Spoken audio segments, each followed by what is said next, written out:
Welcome back, everyone, to another episode of Fix Your Belief Systems. I am Dr. Greg Persley, also known as Dr. G, and today we have another amazing guest who has an absolutely incredible backstory, which you will get to in a moment.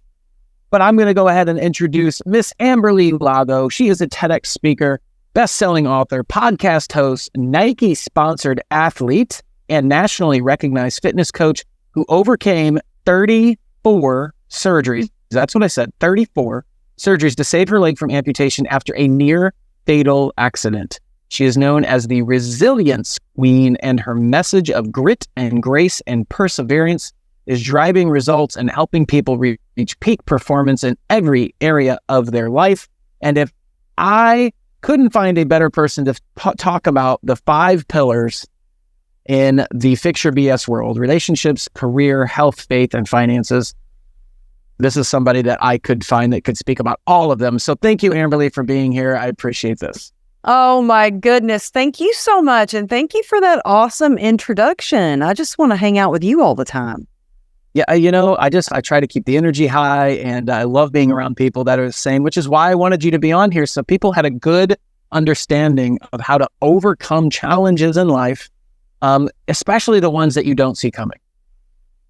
Oh, yeah, for sure. And I think that, a lot of time when I share my story of being, riding my motorcycle and being hit by an SUV, a lot of people are like, oh, I don't know if I can relate to, I've never been hit by an SUV, but I think we've all been hit by something, especially in the last few years, whether it is our health or our finances or our relationships or our career. And I mean, I really... Well, a lot of people would say that I lost it all, but I didn't lose my hope or my faith, and used perseverance to really tap into my resilience and keep moving. But the thing is, we all have that resilience within us. It's just learning how to tap into it. The resilience, man. I love that, because so many times people have something happen to them and they blame, and it's so easy to get into that anger type of state of emotion of saying, why did this happen to me? And I know for a fact, I've been there with my son, and everybody in this audience knows, he was born with dwarfism, had a lot of medical complications, and that was totally unexpected. And it was like, you're going in one direction and then your life gets flipped to 180 degrees. So talk about that resilience. How one of the things you talked about before is the formula or resilience. And so just talk a little bit about that. I mean, how can people implement that to be resilient?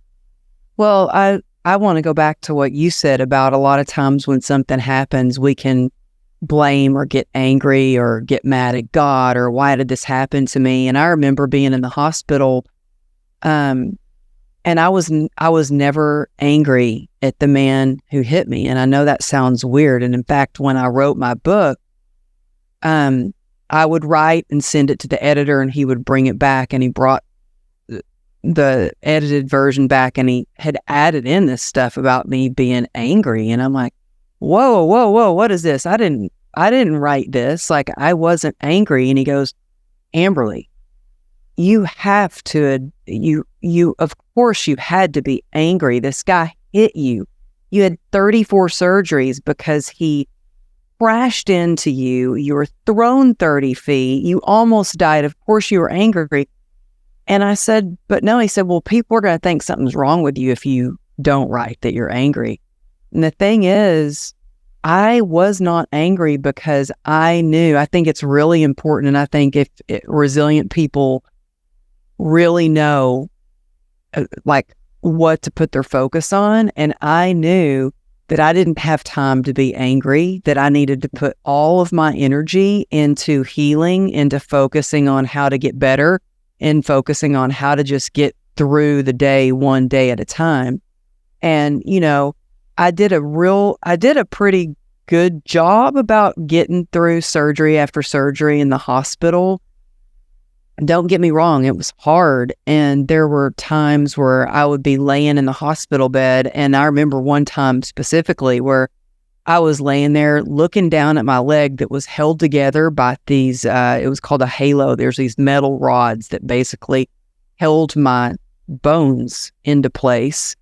And my leg was completely just butchered from the hip down. And laying there going, oh my gosh, what if tomorrow's the day they're going to amputate it? What if I can never run after my kids or chase after my kids? What if my husband doesn't love me? What if I don't make it out of this hospital? Like, I was spiraling down into a depression. And in that moment, I was like, stop. I told myself, stop. I've got a choice here. I can go down that road of despair, or I can choose to think about all the things that I do have and that I can do. And that's when I really got into my gratitude. And when I noticed how much gratitude helped me is when I had this notepad and I would write down everything that people would come with, whether they brought me food or I had one of my friends bring me a picture of my kids. Another friend brought me candy. I had my own refrigerator. I had amazing nurses and doctors. And every day I would write down in that journal the person's name and why I was so grateful for what they brought me and who they were in my life. And I noticed how I felt the difference in how it made me feel when I focused on that gratitude. And it was in that moment that I realized, that gratitude was my medicine. It's alchemy. It really changes what you can't do into what you can do, and what you don't have into what you do have. And I may have been stuck in that hospital bed, but I was like, but you know what? I had the doctors install a pull-up bar over my bed and I could still do pull-ups. I couldn't get out of the bed, but I could still keep my upper body strong. I couldn't get outside, but I had a view and I had my own room. And so I started focusing on all the things that I was grateful for. And it wasn't until I got out of the hospital that the real recovery began and the real learning of how to be resilient began, because I was diagnosed with a nerve disease called complex regional pain syndrome as a result of the trauma of the blunt of being hit by the car. And so I was told I would live the rest of my life in constant chronic pain. I'd be wheelchair bound. I'd never work again. I'd never walk again. And it was going through that process of having a bit of a pity party and like thinking, what the heck am I going to do? This can't be my life. That I was like, okay, these are the cards I've been dealt, and it's up to me to choose how I'm going to play these cards. And that's when I started really digging deep and learning these tools of resilience. And I think it really starts with your mindset. I think so.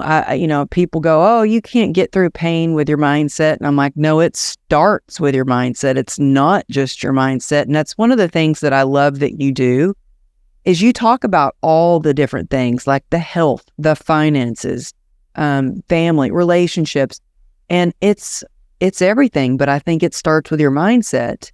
And once you develop the right mindset, then you can start to take action steps with grit to get through some of the biggest challenges. And if there's one thing that I could say that's helped me the most is connection and community, because I tried to do it alone for so long and it did not work. And having the connection, and in business, they say proximity is power. In my sobriety, connection is the opposite of addiction.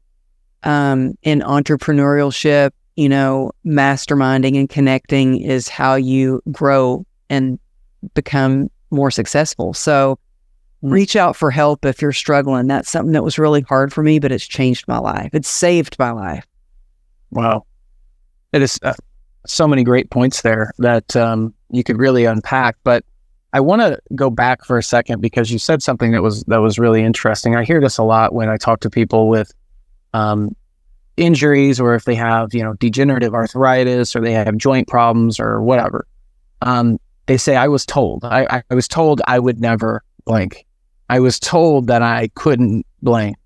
And in your case, you said those same things. So for somebody that might be facing something like that, where they're being told something, whether it's financially or in their relationship. I was told it would never improve. Some therapist or doctor, somebody with authority told them something. When you were told that, did you accept it and go through a pity party, or did you say, no, that's not, I disagree? Like, what was your process? Well, when I first went into that doctor's office and I thought, okay, he's going to be so proud of me. I'm upright on crutches. When they told me it'd take me 2 years to be upright, now I'm already upright on crutches. And he took one look at me and ran out of the office. And I looked at my husband and I was like, well, that's not what I was expecting. He came back and examined me and he's like, you've got something very serious. And when he told me that I needed to go back home and get back in my wheelchair, that I'd never walk again, I felt like I was kicked in the gut, like I was handed a life sentence. And I remember I cried all the way home, but I did not accept that. Instead, I went straight to physical therapy, and the physical therapist was like, Amberly, what are you doing here today? You don't even have an appointment. And I said, yeah, I know, but I was just told something. And if I want to have the life that I've always imagined, then I'm going to have to work harder than I've ever worked before. Yeah. And I learned a lot through that process, because there's a fine line in between like being in acceptance and taking the right action steps to improve your life or your situation or your circumstances, and being in complete denial. And I kind of went in complete denial. Like, this can't be me. I don't have this disease. I refused to take my medicine. I then started to try to self-medicate to get out of pain, which led me down a horrible path.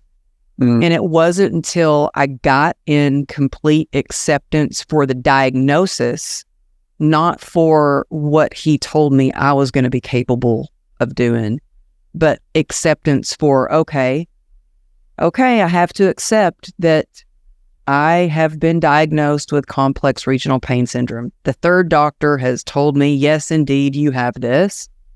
And then it was up to me to go, okay, well, that doesn't mean that I'm never going to walk again or that I'm never going to work again. I get to choose what I'm going to do next. And I think it's very important for you to be your own advocate, whether that is your health journey, whether that is somebody telling you, oh, you'll never be able, like I've had people tell me I would never be able to do something my whole life. Like when I wanted to be a professional dancer, moving to LA, oh, you're making the biggest mistake. Who do you think you are going to make it as a professional dancer in the big city? You'll be right back. Well, next thing they know, they're seeing me dance on MC Hammer's Can't Touch This music video and in magazines and touring the world dancing. I kind of tend to use that as motivation when somebody tells me that it's not possible or you can't do it or who do you think you are. I don't know where I get that or what that's from, but I let that kind of fuel me and go, oh, really? I'm going to prove it to myself that I can. You know, that's a really rare quality to have. And it's so awesome and amazing that you have it. And I remind people, my students or people that are in my groups all the time or coaching clients, is I really remind them that when someone tells you you can't do something, it's really them telling you that they don't believe it's possible for them to do whatever it is. So like if they were in that situation, or if, they can't see your dreams, so like the doctor saying, you'll never walk again. Well, that's for his perspective based on his understanding of the medical body or of his belief of if he was in that position. He's like, I would never walk again if I was in that position, so therefore you can't. So people, I love the fact that you reject that. You also made a really important thing. You said an acceptance. The definition of belief is actually an acceptance that a statement is true or that something exists. That's actually the definition of it. It's accepting it and saying, oh, I accept that it's true, so therefore it is to me. A belief is something that is just something that someone accepts. Now, what that means is they can also change it, because they can go, if they use the 5 A's, become aware that maybe there's something else that is possibly a different way of looking at it. Acknowledge that fact that it's there, accept it, which is the third thing, the belief portion, appreciate it, which you mentioned, gratitude and appreciation, and then take action. And you literally went through that whole thing, unbeknownst probably, but how amazing and how grateful am I to be able to have you here because you did. So much appreciation for that. And the audience needs to take note too of that process and recreate it for them. Well, thank you. And I think I kind of learned the hard way. I learned the hard way that it was like, okay, I had to go, well, how's that working for you? Because the things that I was doing, they were not serving me. They were not helping me. And I think that's a good, simple question to ask yourself is like, how's that working for you? Is it helping you or is it hurting you? And, things that I was doing that I really needed to accept was I was in denial about this disease. Therefore, I wasn't doing things that I could do to make it better, to make me more productive. And not just the disease, but I was in denial with the scars. I would try to hide all my scars. I did not want people to know that I was in pain. I had so much shame. And when you can just bring that shame out into the open, when you can shine a light on that shame, it just disappears. And it's the same with, with drinking. I was never a partier, never a drinker. I was always so career focused. I was like, I am going to be the different one in my family. I am going to be so focused on my career. And when I was in denial, when I wasn't in acceptance, I was in so much pain, the shame. And so I started drinking, trying to numb out the physical pain and stuff down the feelings of shame and worthlessness and all the things. And let me tell you, that worked until it didn't. And it was when I accepted that, okay, well, I think I've got a problem here. Again, I could start to take action steps to improve my life, to get my health back, to get my life back, but even better.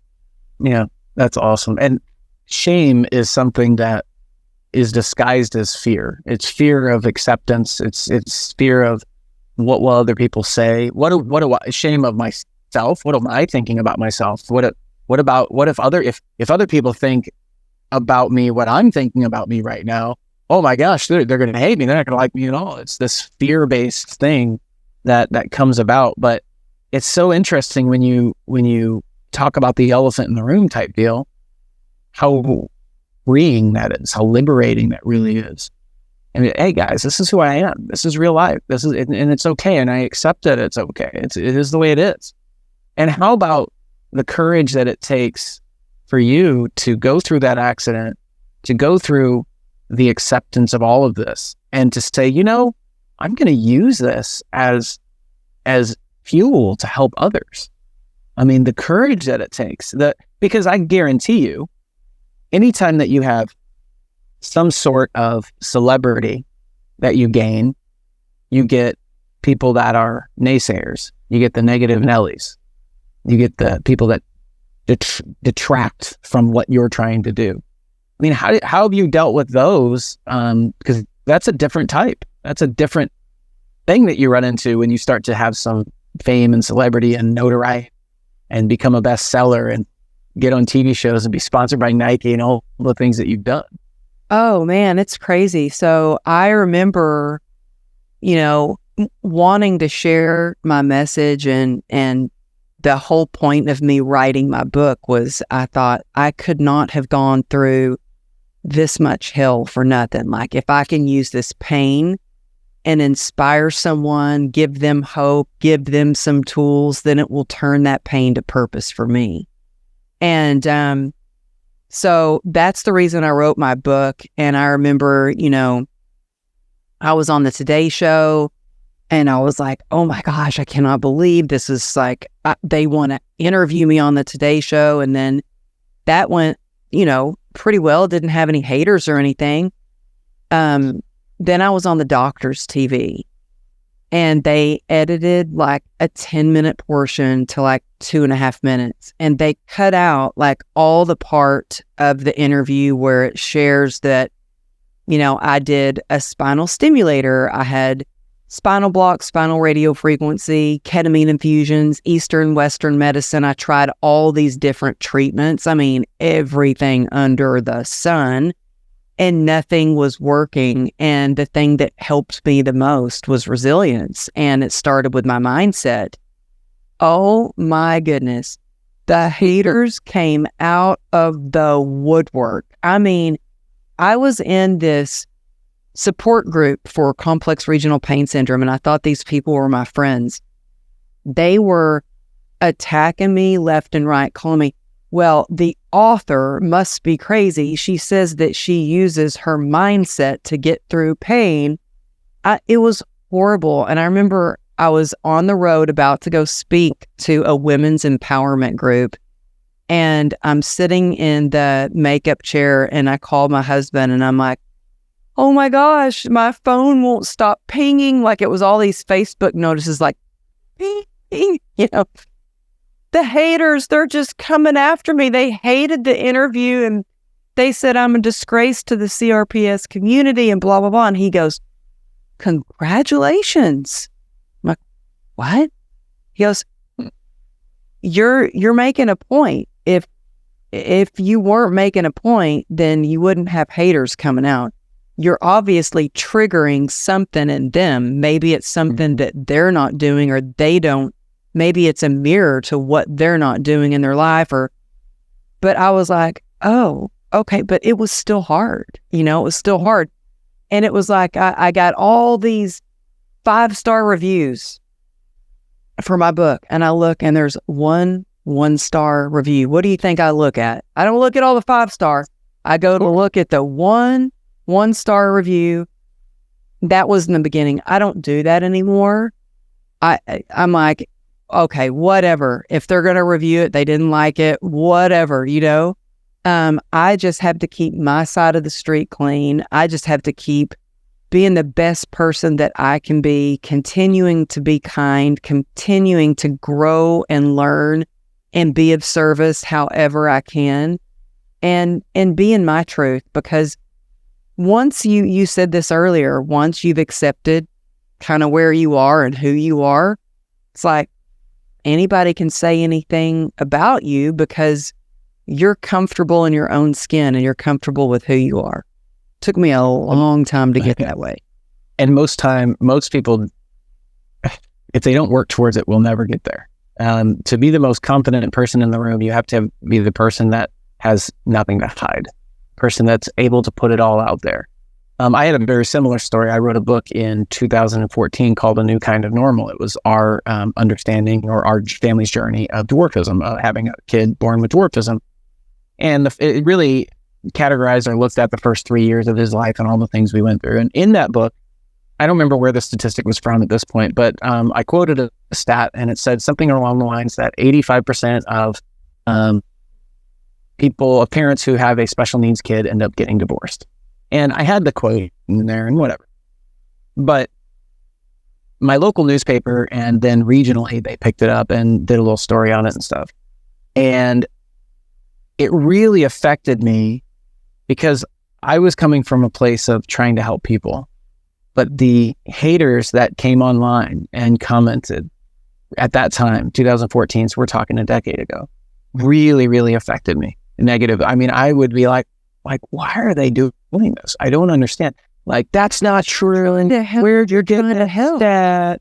And you're like, how can you do that? And then we also had an interview one time, same thing, where they don't realize you might do a 15-minute interview and they'll print or they'll air 3 minutes, and they can skew that in any way they want. And not that they might have done it on purpose, but like the point is they're trying to get the whole story in as short of a time frame as possible and make it as impactful, but they also want to make it polarizing because that's what gets views and that's what gets people to comment and that's what gets people to share.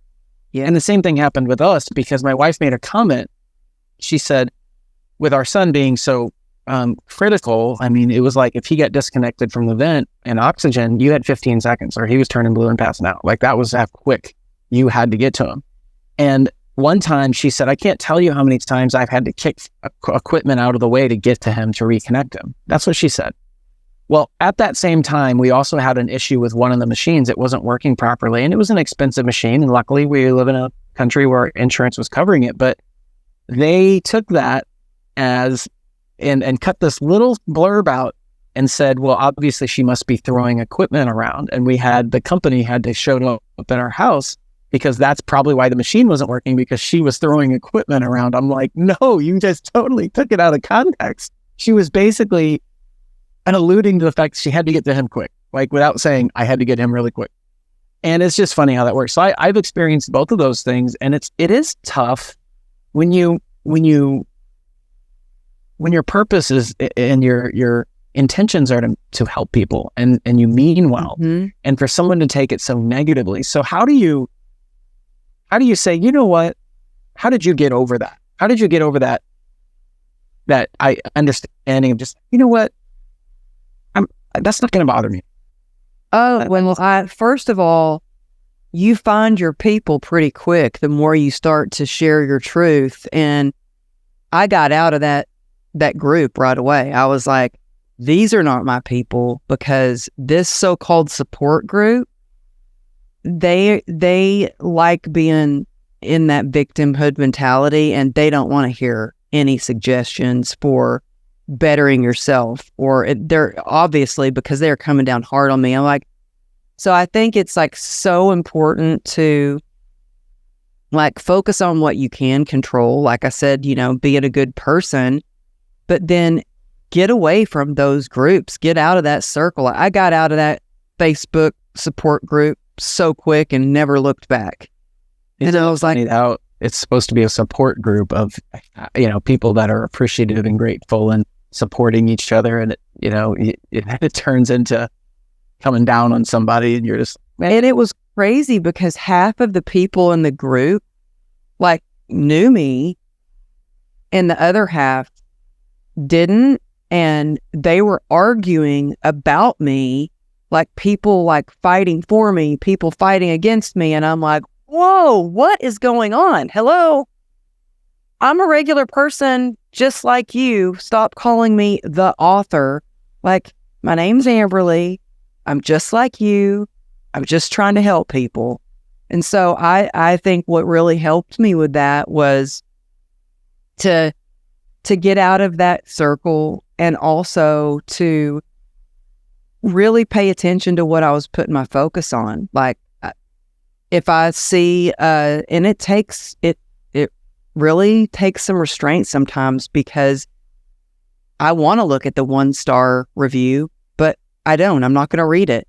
I'm not going to read it because the book is done. It's out there. There's not like I can go back and change anything. So it's done. So I think it's really important I always say, it's so important the people that you surround yourself with. And that's not just for the people that are, in your life, your friends, people that you work with, but even like people on social media, the people that you're following, that you're scrolling through, if it doesn't lift you up, if it doesn't inspire you or motivate you, and maybe it's nothing personal against that person, but it just doesn't make you feel good when you see their stuff, then sometimes you just got to like bless them and block them and don't look back at that. You know what I mean? Bless them and block them. Oh, that's a good one. Bless them and block them. You should go immediately go and post that. You need to bless them and block them. So there's 2 points I want to make real quick because it made me laugh a little bit. I'm going to start calling you the author formerly known as Amberly Lago. Like the author formerly known as Prince. That's kind of funny. You're the author formerly known as Amberly. I'm just going to start using it for you. Anyway, I just find funny is stuff like that funny. My wife always laughs. She's like, sometimes I have to explain you too much, and I'm like, yeah, I know. But I am who I am. I am who I am. Any final things that you'd like to say to the audience about, just overcoming and obviously they need to go pick up your book for sure. They also need to click on the link, and I know we're giving away a free book or a free digital version, right? Book, which they can go to amberlylago.com/free book. Click on the link. It's below. It's also in the comment section, however you're consuming this. But Amberly is an amazing person. I met her earlier this year in an event, in a conference, and I'm telling you guys, my inner circle and the people I have on these things are people that I admire and that inspire me. And you should look at them the same way. And Amberly's one of those people. So definitely click on this. But Amberly, any final things that you'd like to say to people, about having that true grit and grace, and how to overcome and just, stay inspired and keep pushing towards success in their own life? Oh, thank you so much. I feel so honored to get to be here and get to share with your audience. I would say, you know what? I've had a sticky note on my computer for a while, and it says, find joy for the journey, because I was all about the grit. Like, I was working hard, good at working hard, but it's so important to remember to have fun along the way, to find joy, to spark joy along the way. And I think that when we are being our most resilient self, we can do that. We can, be grounded and find that joy. And so there's one word I'll share with your audience. It's something that I remind myself of every single day. And it's everything that we've kind of talked about in this time together. And it's PACER, and it stands for perspective, acceptance, community, endurance, and rest. And so, the next time, if you're listening and you're like feeling sad or anxious or not motivated or you're worried, think about PACER and how you can shift your perspective. The quickest and easiest way to do that is with gratitude. And the minute that I wake up, I focus on gratitude. I have a gratitude practice with some of my sober sisters. Acceptance, I would really encourage you to, what is one thing in your life that you really need to take a good hard look at and you can accept, so you can take action steps and move forward and connect with the right community. And that's the next part of PACER. Community is probably the most important part of PACER. Your inner circle. And as our good friend Ken Joslin always says, proximity is power. And so really pay close attention to who you're hanging out with. Set healthy boundaries, because it takes endurance. That's the next part. That's where your passion and perseverance come into play. And that's where you focus on your why, so you can get through the hows. And I don't think we get burnout from doing the things that we love. I think we get burnout when we forget why we're doing the things that we love. And then the very last part of PACER is rest. And if you really want to be resilient, sometimes you have to strategically stop and plan times to rest and recover, especially as an entrepreneur. And so I hope that PACER helps you. It's a quick word that helps me when I'm like, oh, why am I tired? Why am I feeling this way? I'm like, okay, I need to go through the list. What have I left off? And maybe that's, that I haven't reached out and connected with my community, and I'm trying to do it all by myself, all on my own. So I hope that helps you for the next time that you're struggling to get through any challenge and persevere and claim your innermost resilience. Wow. What a closing statement. I want to be a PACER. I'm going to be a PACER from here on out. And I don't mean the basketball team either. Wow. So Amberly, thank you so much for your insight and your perspective, and for your grit and determination to bring this message to where it's at today and where it's heading in the future. I know you're going to be doing some even bigger, better, greater things, but you've helped thousands and thousands of people. And I consider myself grateful and blessed to be a part of this process for you and helping you expand that in any way, shape, or form that I can. So absolutely just love what you've done. And everybody needs to click the link. Absolutely go buy her book and make sure that you put these things into practice, because as I say all the time, action is where the changes are made. It is not in the information. You need new information and new actions. So take what resonates with you with Amberly's story and implement things into your life, put them into action, and make sure you are going and moving towards a goal. And never give up. Never give up. And that's a great way, a great thing that Amberly's done. Thanks again for being here. Appreciate you for taking the time and sharing your story, Amberly. And I look forward. Thank you so much. Been a true blessing on my end. Everybody, thanks for listening. This has been another episode of Fix Your Belief Systems. Make sure you click the links, follow Amberly and everything she's doing, and commit to doing something for yourself today in moving in a better direction, and have gratitude for everything around you. I think that's something that really was impressing me, of how many things that we forget that we should have gratitude for. So maybe make a list of the gratitude things that you're grateful for in life. Until next time, this has been Fix Your Belief Systems, where we talk about 5 major pillars of life: relationships, career, health, faith, and finances. And make sure you build your life on your terms. That's what this is all about. And learn something from our guests today. Implement it in your life, take action, and you'll have a better tomorrow. Thanks, Amberly.